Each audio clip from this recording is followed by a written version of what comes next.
If your work is your hobby, you don't have a hobby. Just admit it. Hobby is a thing you do for pleasure, and for stress relief.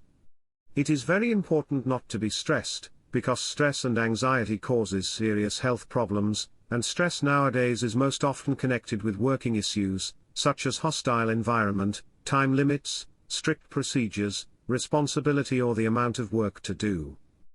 Even if you like what you're doing at work, and you think it doesn't cause you any tension, there is a big chance that you're wrong. You just get used to it, and doesn't notice anymore. But your body does.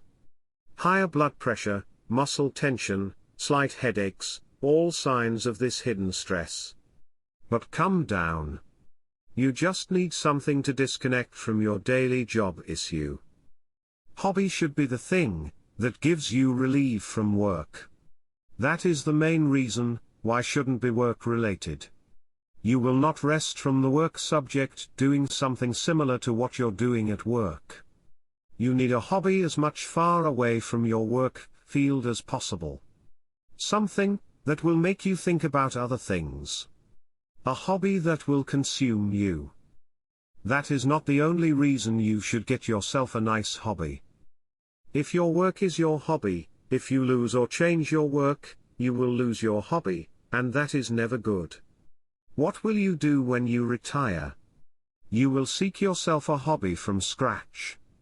Something you never think of will suddenly be the main thing in your life. I don't think so.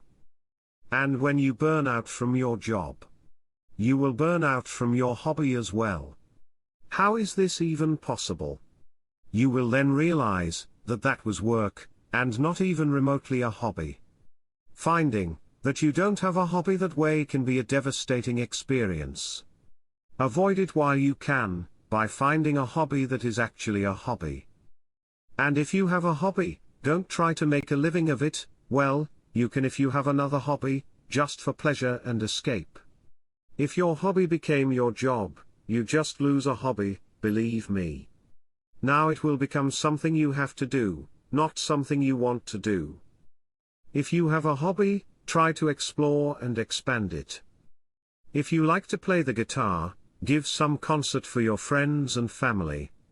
Or go play in public, a talent show, some amateur night at the pub or so. If you like to write short stories, send it to a contest, somewhere, where someone really read it, and give you some feedback. If you handcrafted anything, share it, internet hobby groups, local club or society. Find people that have same interests that you do, and connect. It will let you expand and feel your hobby meaningful without turning it into a work thing. Remember that there is nothing wrong in wasting your time by not working the whole time. The rest is important. The stress relief is important. The clearing your mind is important. It will make you more focus on the job. It will make you more efficient as a worker. Do yourself a pleasure then, and stop worrying. And find yourself a hobby.